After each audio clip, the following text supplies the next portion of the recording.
watch. The Empire's on the run. Alex Jones and the GCN Radio Network.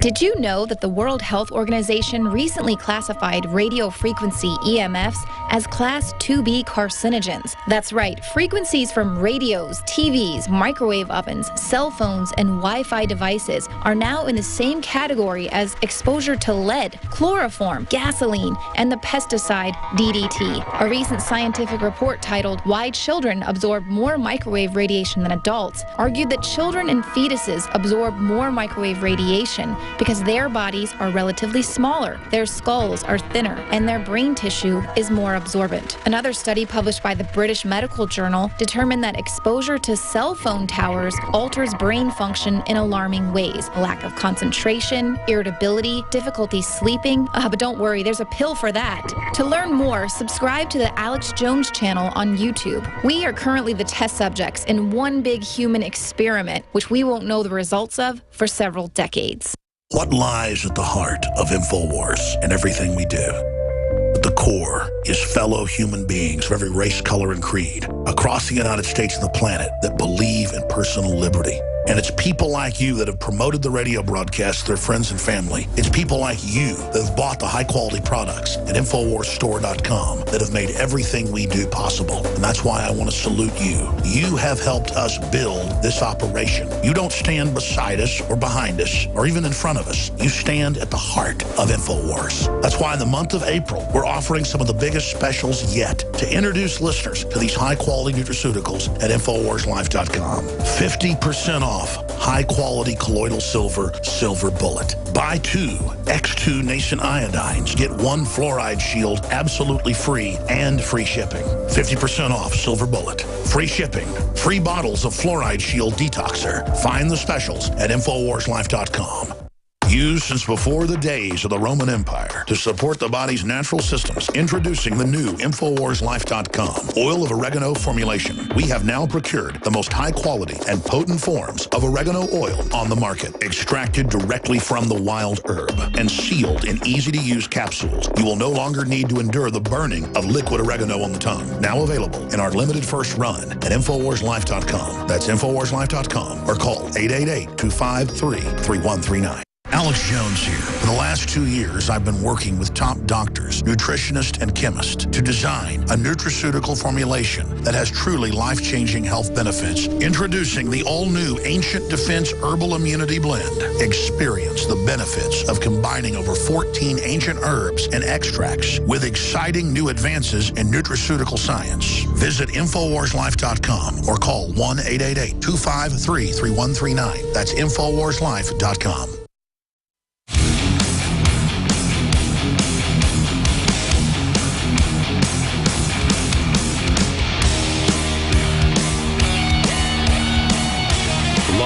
From the InfoWars.com studios, it's Alex Jones.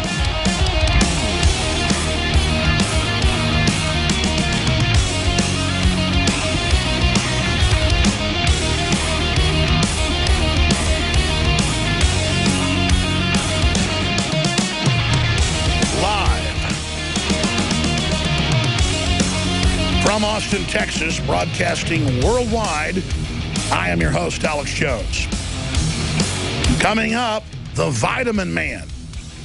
The Vitamin Man you've never heard of, who is the key vitamin man, undoubtedly, hands down, in the United States.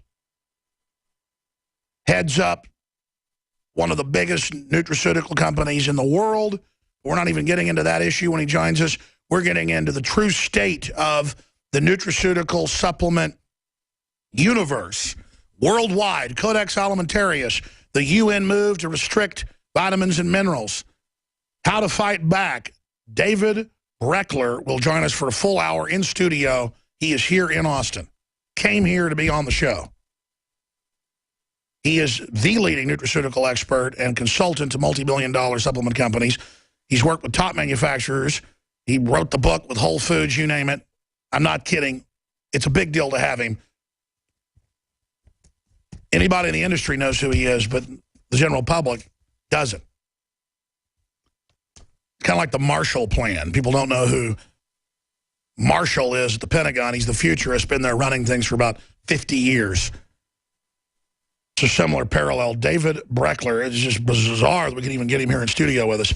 So I'm very, very excited with that coming up. Something else before we go back to Joe Biggs and Jakari Jackson there in Baltimore, Maryland. I didn't start the Alex Jones Show on YouTube that has over 500 million views. A fellow named Dave Thomas, who now works with us from his family farm in Oregon, did. Total, we have about 1 billion views on allied and affiliated channels, but it's the big one with over 500 million views. And it is now 2,562 away subscribers from 1 million subscribers. And that's a big deal because we've dealt with a lot of censorship, a lot of manipulation, a lot of dirty tricks, as everyone knows, through different corporations and groups manipulating YouTube. And we know that most people who are subscribers don't even get sent our videos. If you don't get the videos every day, you need to request them and make a stink with YouTube because the fact that we do have 1 million subscribers is a big deal. In fact, who will be our 1,000,000th subscriber? I want to get another 2,562 subscribers today.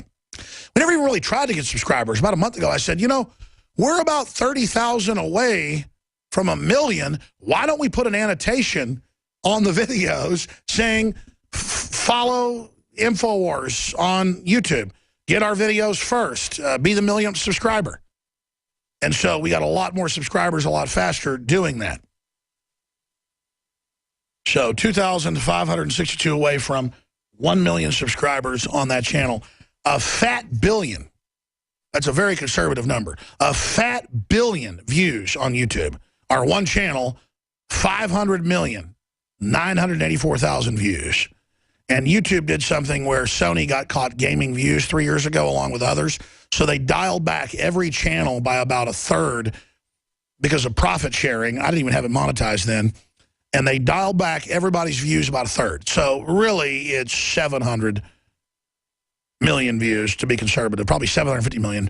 That was in the news when they did that. Oh, well, we've caught some big corporations, record companies gaming the views to get money.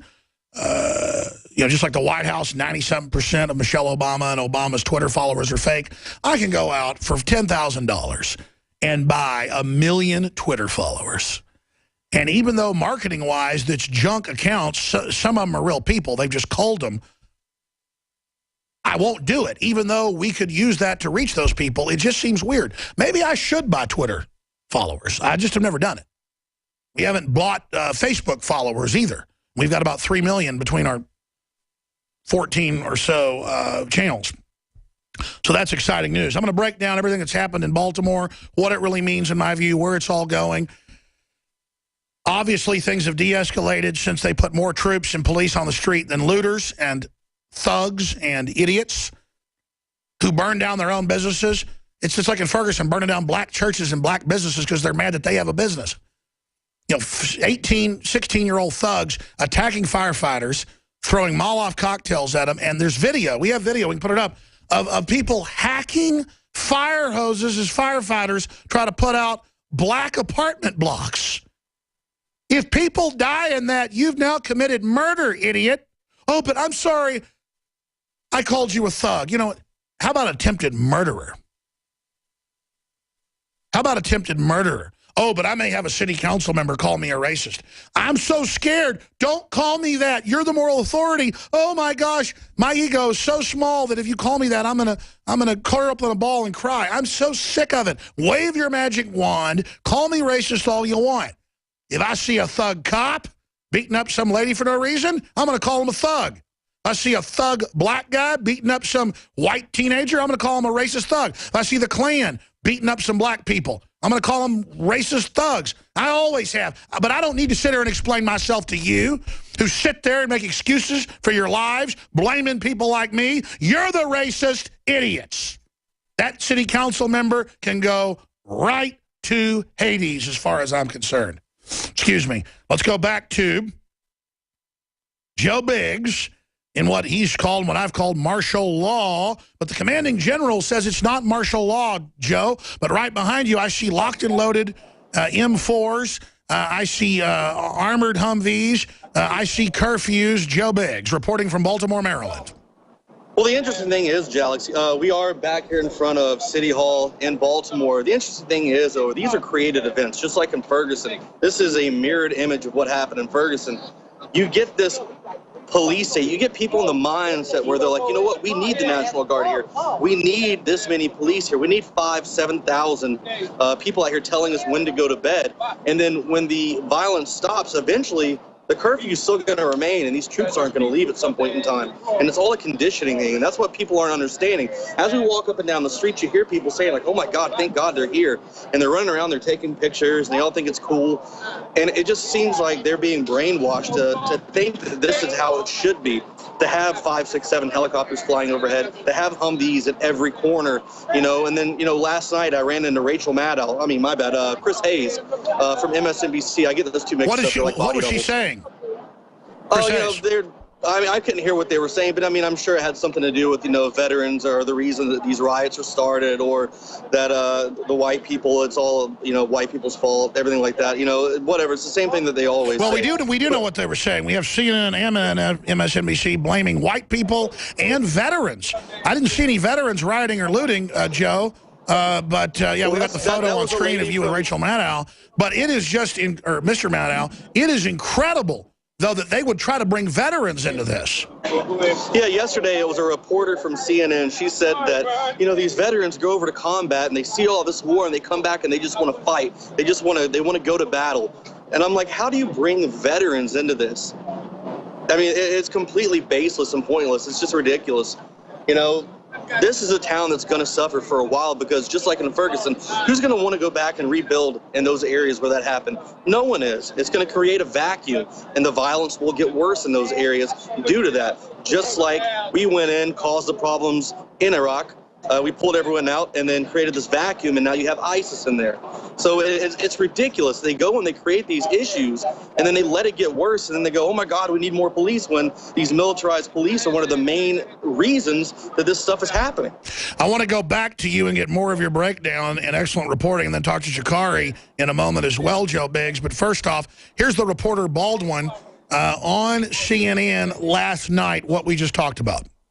We talk about training. We talk about having officers. I was talking to a city councilman here last week who was saying, Brooke, these people have to live in the communities. There's no emotional, or there's a lack of emotional investment. Mm-hmm. And a lot of these young people, I mean, I've been talking about this so much, a lot of these young people, and I love our nation's veterans, but some of them are coming back from war. They don't know the communities, and they're ready to do battle. You know, here's the deal. The police are out of control in many areas. The feds have trained them to act like this.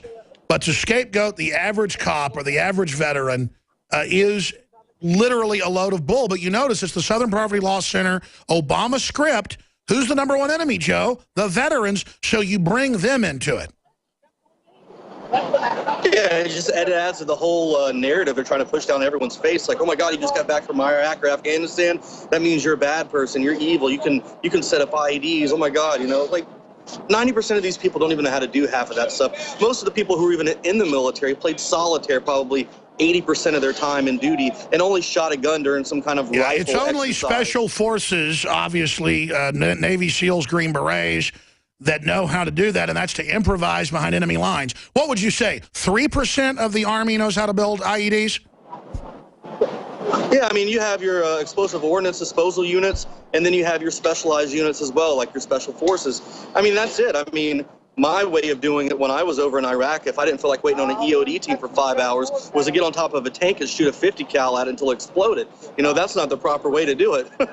But, you know, we got impatient. We wanted to move. We didn't want to get ambushed. But I do have something important to point out, something that Sha'Carri and I noticed as we were driving past the Baltimore Ravens Stadium. There are paratroopers here for some reason, Alex. There are soldiers out here with the red or the maroon beret. Now, airborne? that's what I had when I was at they're airborne troops. Well, I think that's kind of odd, seeing as how there's mostly National Guard, but you have a airborne unit over here towards the So we stadium. have big Army there. Yes. Now, would that be under Northcom or Southcom? Well, I'm sure that'd probably be north. But under Jade Helm, we've got Southcom. Let me segue for a moment.